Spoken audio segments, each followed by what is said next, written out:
Hello everyone, welcome back. This is Empyrion Galactic Survival episode 56. I'm Enigmaeus and today we're once again with the Hammerhead Heavy Bomber. We're at a point now where we're starting to close everything in, so it seemed like a good idea to kind of take a look at what we've got before it gets encased in armor and all those other good things, so that we can see exactly what's in place, where it is, how it fits together. Now since the last episode, the biggest single change is the number of thrusters that are on the ship. I don't remember exactly how many we had in the last episode. We weren't even worried about whether or not we had enough in the last episode. We were mostly just getting the primary hull in place and getting everything into position so that we could start thinking about adding thrusters. Well, now we've added them, and we've not only added them, but we've tuned the performance of the ship around what we've added so that as of this moment, everything works more or less as we would like it to. It's got good acceleration in the various different directions, and it's also got good deceleration so that you can stop moving in a certain direction and start going in the other direction. The whole idea is that we're going to be attacking these points of interest on the planet that have plenty of guns, and we want to make sure that we're as maneuverable as possible so we don't just sit there and eat all of this incoming fire to the face. We'll have the ability to maneuver and avoid at least some of it. And then in conjunction with all the front armor, we should be able to survive long enough to get most of the turrets off the point of interest before it starts creating problems for us. The total thrusters on the ship as of this specific moment in time is 181. And you can see with this battery of thrusters here, it's not too difficult to imagine where all those thrusters are going.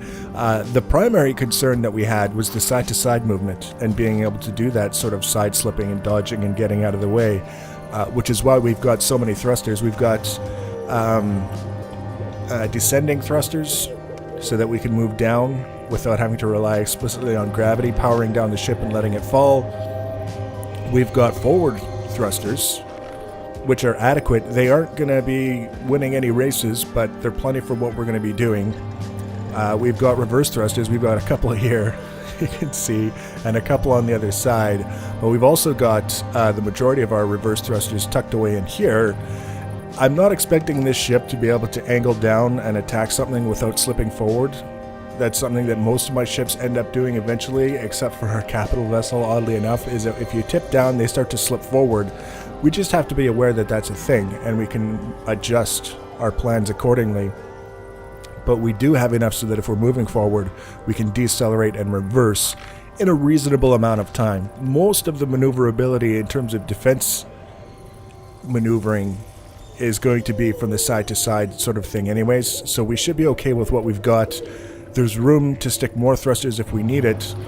And in support of all of this, I've added more generators. I think we peaked. I noticed when I was testing it with the original 5 generators, we peaked at something like 86% power. I was a little bit too close to max for me, so I added 5 more generators.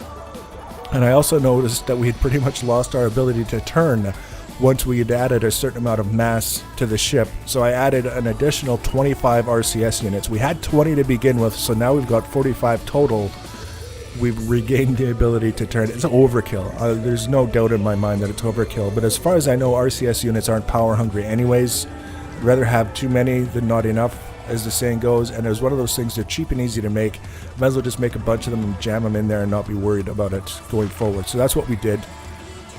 That's basically the core of the ship. We still have some containers and such, really simple things to put inside the ship. Very important things, but very simple, and ammunition for all of the guns that we've got on the ship. But the other thing that we have to finish is the cladding, and this is where we're starting to enclose everything. We're ready to start finishing everything off in the exterior of the ship. You can see this area up here starts to get into some of the interesting things that we've been doing as well.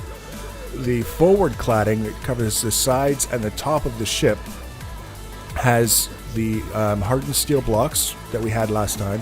It's got these wall blocks that are basically hardened steel, and they're very thin, so you can place them, attach them to regular hardened steel blocks, and then you can texture them and paint them, and you get this nice little detailing without it being too thick, which is kind of a fun thing to mess around with.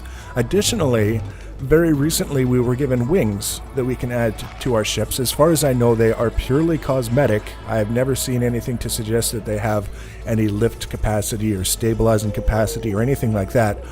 but they look kind of neat, and they're easy to make and they're easy to add, so that's what I did. And we're continuing with this whole theory of the hammerhead shark. So we've got some pectoral fins on the sides, we've got a cluster of dorsal fins on the top, and we're going to have a couple more towards the back end as well, sort of to represent a tail fin or two depending on how things go.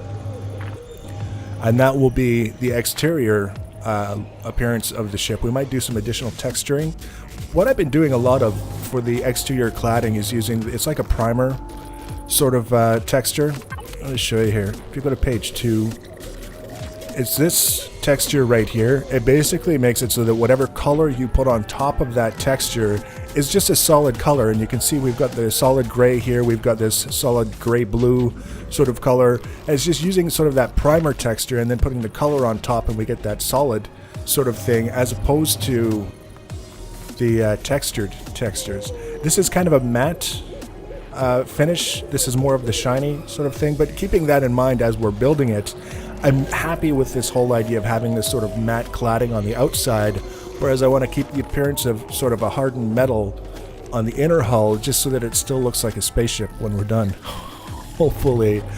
And then over here on the far side, we're getting to the end of the tour, is the side cladding on the rear section of the ship. Is going to be just like the front section is going to be cladding on the top and the sides.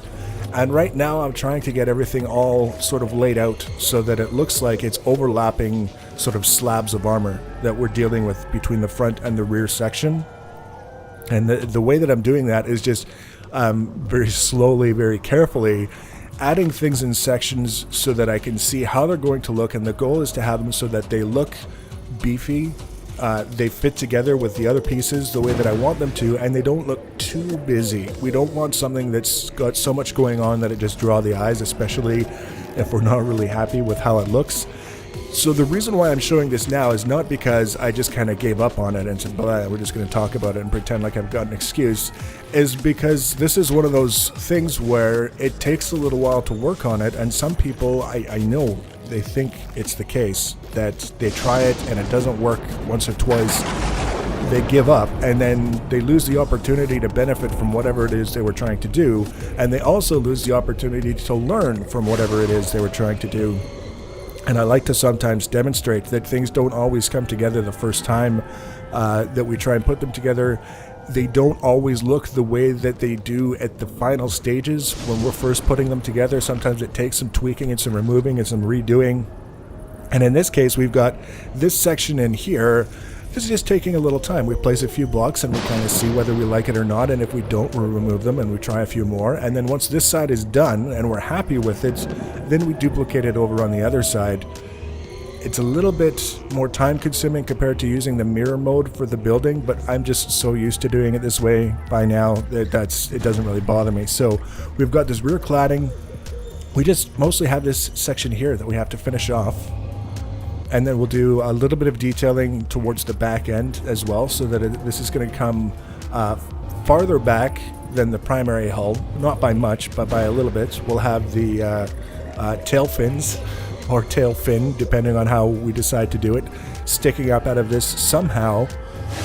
And then the ship will be like 95% done. It'll be a case of a little bit more texturing, a little bit more painting, finish off the interior, make the ammunition that we need, and then we'll be able to actually take it outside of our base and do a little bit of maneuvering, see if it's going to work the way that we want it to, and then finally we'll go after a point of interest or two. And that's what we're going to be doing in the next episode. We're going to have the exterior basically taken care of. We're going to see how the ship maneuvers out in the wild, and we're going to go after 1 or 2 points of interest and see if we can't strip the turrets before we start encountering dangerous amount of damage to our ship in the process. So if you want to be notified about that upcoming episode, you can always subscribe to my channel. You can follow me on social media. Links for social media are always in the information box below the video.